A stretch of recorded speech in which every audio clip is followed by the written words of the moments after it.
આવશે હેલોજનના oxo acid સંયોજનો. હેલોજનના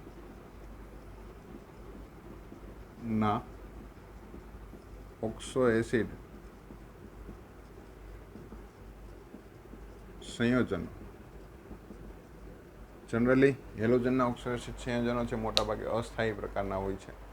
આ ઉપરાંત એટલું યાદ રાખો કે ઓક્સો એસિડ સંયોજનો છે એ શુદ્ધ સ્વરૂપે નથી મળતા, પણ જલીય દ્રાવણમાં અથવા તો ક્ષાર સ્વરૂપે તમને હેલોજનના ઓક્સો એસિડ સંયોજનો છે પ્રાપ્ત થતા હોય છે.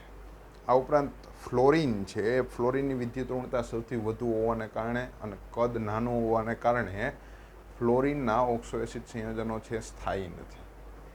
એટલે માત્ર ફ્લોરિન છે એક જ પ્રકારનો ઓક્સો એસિડ સંયોજન બનાવે છે, એની ચર્ચા પણ કરવાની છે. હવે ઓક્સો એસિડ સંયોજનો સમજતા પહેલાં એક વસ્તુ એટલી યાદ રાખવાની છે કે જો હેલોજનની ઓક્સિડેશન અવસ્થા +1 હોય, સમજો ખાસ, હેલોજનની ઓક્સિડેશન અવસ્થા +1 હોય તો એને હાઇપોહેલસ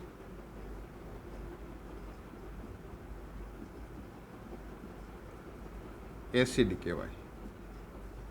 અથવા તો પહેલાં એટલું સમજી લ્યો કે +1 ઓક્સિડેશન અવસ્થા હોય તો શબ્દ લાગશે હાઇપોહેલસ એસિડ. હેલોજનની ઓક્સિડેશન અવસ્થા નક્કી કરવાની. જો +3 ઓક્સિડેશન અવસ્થા હોય તો ખાલી હેલસ એસિડ. પછી આપણે આગળ ઓક્સો એસિડ જોઈએ ત્યારે ખબર પડશે. +5 ઓક્સિડેશન અવસ્થા હોય તો હેલિક એસિડ. અને ઓક્સો એસિડમાં હેલોજનની ઓક્સિડેશન અવસ્થા +7 હોય તો પર હેલિક એસિડ. પહેલાં આટલી વસ્તુ ક્લિયર રાખવી. હાઇપોહેલસ, હેલસ, હેલિક અને પર હેલિક, આટલી વસ્તુ આપણી પાસે ક્લિયર હોવી જોઈએ. હવે માનો કે ફ્લોરિન છે, તો ફ્લોરિનના ઓક્સો એસિડ સંયોજનો છે એક જ પ્રકારના છે, જે એક જ પ્રકારનું ઓક્સો એસિડ સંયોજન બનાવે, જેનું નામ છે HOF. જેમાં ફ્લોરિન છે એની ઓક્સિડેશન અવસ્થા તમે કેટલી કહી શકો? +1 કહી શકો. તો અહીંયા જે આ સંયોજન છે એનું નામ શું થશે? તો કે હાઇપો હેલસની જગ્યાએ શું છે? ફ્લોરસ એસિડ. હાઇપોફ્લોરસ એસિડ, જેમાં ફ્લોરિનની ઓક્સિડેશન અવસ્થા કેટલી છે? +1 છે એટલા માટે. તો ફ્લોરિન છે આ એક જ પ્રકારનું ઓક્સો એસિડ સંયોજન બનાવશે. HOF પ્રકારનું ઓક્સો એસિડ સંયોજન બનાવે છે, જેમાં ફ્લોરિનની ઓક્સિડેશન અવસ્થા +1 છે, જે સ્થાયી પ્રકારમાં જોવા મળતું હોય છે. આપણે બીજું ક્લોરિન છે. ક્લોરિનના ઓક્સો એસિડ સંયોજનોની ચર્ચા કરીએ તો ક્લોરિનના ઓક્સો એસિડ સંયોજનો છે ઘણા પ્રકારના જોવા મળે. માનો કે પહેલું HOCl, જેમાં ક્લોરિનની ઓક્સિડેશન અવસ્થા ગણશો તો +1 થશે. તો એનો મતલબ એમ થાય કે હાઇપોક્લોરસ એસિડ. હાઇપોક્લોરસ એસિડ, અહીં શબ્દ લાગશે હેલસ, કારણ કે +1 ઓક્સિડેશન અવસ્થા છે. બીજો એક ઓક્સો એસિડ સંયોજન છે ક્લોરિનનો HOClO.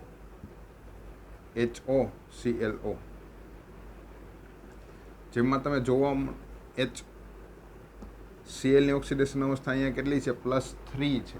ગણો તો કેટલી થશે? +3 થશે. તો +3 ઓક્સિડેશન અવસ્થા હોય તો શું કહેવાય? હેલસ. હેલસની જગ્યાએ ક્લોરિન છે તો શું થશે? ક્લોરસ એસિડ થશે. એક ત્રીજો એસિડ સંયોજન HOClO2.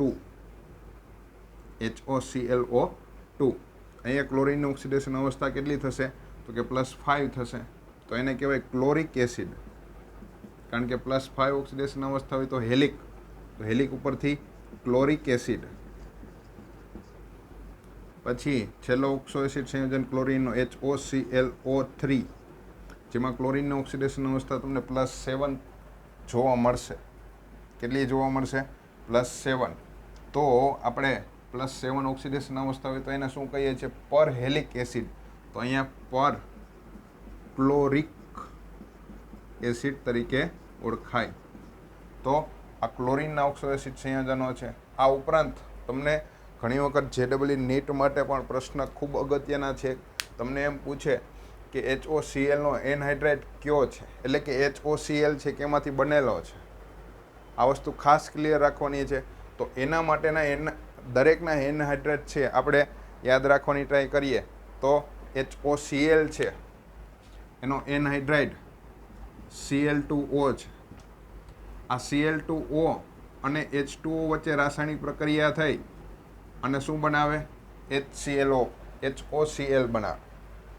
તો યાદ રાખજો કે HOCl એટલે કે હાઇપોક્લોરસ એસિડનો એનહાઇડ્રાઇડ Cl2O છે, જેની H2O સાથે રાસાયણિક પ્રક્રિયા કરશો એટલે બનશે. બીજું HOClO છે જેનો એનહાઇડ્રાઇડ છે Cl2O3 છે. Cl2O3 છે, જેને Cl2O3 ની H2O સાથે રાસાયણિક પ્રક્રિયા દરમિયાન HOClO ક્લોરસ એસિડ મળે છે. એટલે એનો એનહાઇડ્રાઇડ, આનો એનહાઇડ્રાઇડ શું થયો? Cl2O3 થયો. એવી જ રીતે HOClO2 હોય તો એનો એનહાઇડ્રાઇડ છે Cl2O5. આ Cl2O5 નું H2O સાથે રાસાયણિક પ્રક્રિયા દરમિયાન શું બને છે? HOClO2 બનશે. અને એવી જ રીતે HOClO3 છે એનો એનહાઇડ્રાઇડ Cl2O7 છે, જેની Cl2O7 ની રાસાયણિક પ્રક્રિયા H2O સાથે કરશો ત્યારે આપને પ્રાપ્ત થશે HOClO3 પરક્લોરિક એસિડ. તો આ છે Cl2O, Cl2O3, Cl2O5 અને Cl2O7, જે આપણે એમ કહી શકીએ કે ક્લોરીનના ઓક્સો એસિડના એનહાઇડ્રાઇડ છે. આ પ્રશ્ન જે પૂછાય છે એટલા માટે આ ખાસ ધ્યાન રાખવું. દરેકની પ્રક્રિયા છે આ ક્લોરીનના ઓક્સો એસિડ આપણે ઓક્સાઇડ સંયોજનો પણ કહીએ છીએ. એની પ્રક્રિયા H2O સાથે કરશો એટલે એસિડ સંયોજન આપશે. રેડી? દરેકની પ્રક્રિયા તમારે કોની સાથે કરવાની થશે? H2O સાથે રાસાયણિક પ્રક્રિયા કરવાની થશે. તો હવે એના પછી બ્રોમિનના ઓક્સો એસિડ સંયોજનો. જનરલી છે બ્રોમિન છે 2 પ્રકારના ઓક્સો એસિડ સંયોજનો આપતા હોય છે. 3 પ્રકારના ઓક્સો એસિડ સંયોજનો આપતા હોય છે. પહેલું HOBr. બ્રોમિનની ઓક્સિડેશન અવસ્થા અહીંયા તમે ગણશો તો +1 થાય, તો એને કહેવાય હાઇપો બ્રોમસ એસિડ. પછી એક બીજું છે HOBRO, જેને બ્રોમસ એસિડ કહેવાય. શા માટે? હવે તો તમને ખ્યાલ આવવા માંડે કે બીઆરની ઓક્સિડેશન અવસ્થા અહીંયા +3 છે એટલે બ્રોમસ, હેલસ શબ્દ લાગ્યો, હેલસ ઉપરથી બ્રોમસ. પછી HOBRO2, તો અહીંયા બ્રોમિક એસિડ કહેવાય, પછી HOBRO3, જે આપણે પર બ્રોમિક એસિડ તરીકે ઓળખીએ છીએ. રેડી? આ છે બ્રોમિનના ઓક્સો એસિડ સંયોજનો કહી શકો. હવે બીજી વસ્તુ એ કે અહીંયા આનો એનહાઇડ્રાઇડ શું થશે? તો કે Br2O. Br2O ની પ્રક્રિયા છે H2O સાથે કરશો એટલે પ્રાપ્ત થશે HOBr. આનો એનહાઇડ્રાઇડ છે Br2O3. આનો એનહાઇડ્રાઇડ છે Br2O5 અને આનો એનહાઇડ્રાઇડ છે Br2O7. Br2O7 ની પ્રક્રિયા H2O સાથે કરતા શું બનશે? HOBRO3 બનશે. તો આ ઓક્સો એસિડ સંયોજનો છે કેમાંથી બને છે? એટલે કે એના એનહાઇડ્રાઇડ ક્યાં છે? તો આ એનહાઇડ્રાઇડ છે. એમાંથી બ્રોમિનના મોટાભાગે ઓક્સો એસિડ સંયોજનો છે આ એક સ્થાયી પ્રકારનો જોવા મળે છે, અને નીચેના 2 છે એ પ્રકારના સ્થાયી ઓક્સો એસિડ સંયોજનો જોવા મળતા હોય છે. આ ઉપરાંત આયોડિનના ઓક્સો એસિડ સંયોજનોની ચર્ચા કરીએ. આયોડિન, તો આયોડિન છે એ પણ HOI પ્રકારનો ઓક્સો એસિડ સંયોજન બનાવે, જેમાં એને કહી શકો કે હાઇપો આયોડસ એસિડ. પછી HOIO, જેને આપણે કહી શકીએ આયોડસ એસિડ. શા માટે?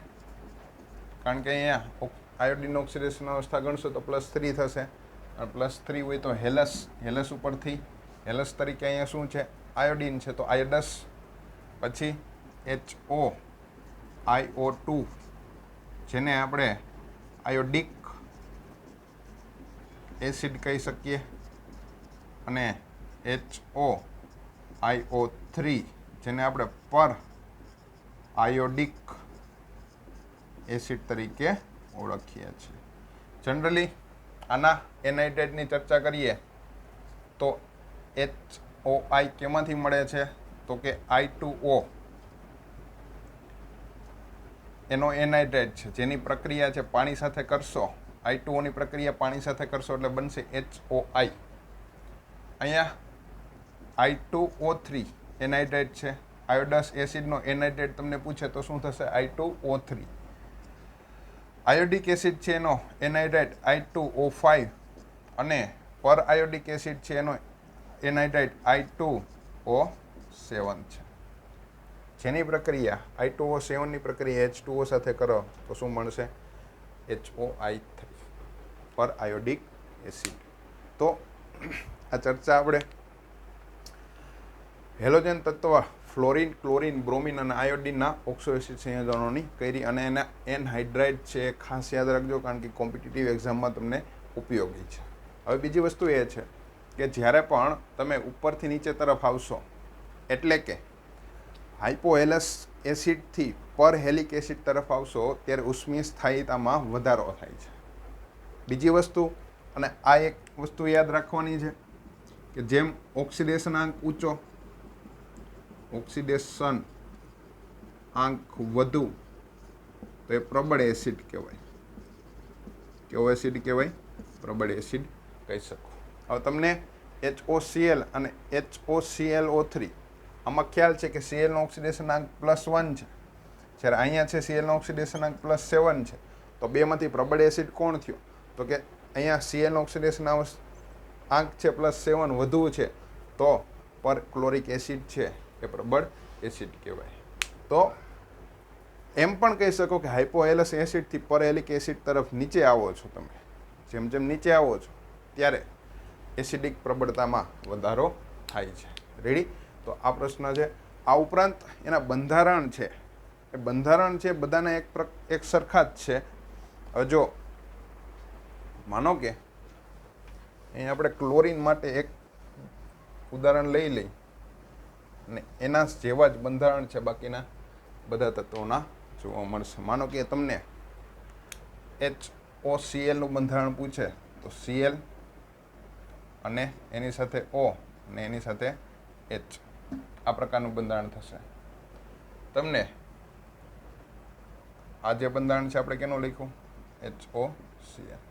તમને એની જગ્યાએ HOClOનું બંધારણ પૂછ્યું છે તો Cl સાથે એક OH અને એક ઓક્સિજન છે, તો એનું બંધારણ શું થશે? C ડબલ બોન્ડ O અને OH.